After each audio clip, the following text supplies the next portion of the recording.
Welcome to McPlum, simple solutions served daily. You start by signing into iCloud with your Apple ID. Make sure two-factor is accessible.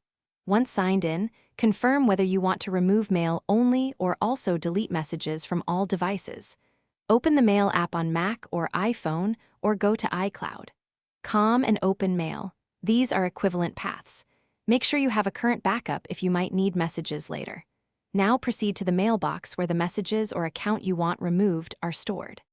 Once done selecting the messages or entire mailbox, delete with the delete key or the trash icon. This moves items to trash. If you're removing an account, go to Settings or System Preferences, choose Accounts, select iCloud Mail and turn Mail off or remove the account. Make sure to check Sent and Archive folders. They do not always delete automatically. After deletion, go to the Trash folder and permanently erase items to free space and complete removal. To finish, empty the trash or choose Erase deleted items so messages are irrecoverable.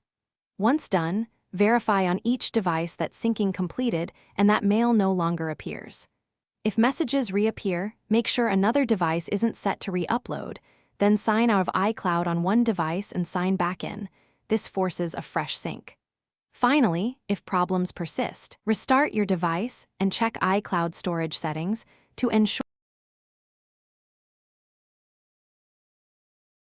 Thanks for watching. Stay juicy and subscribe.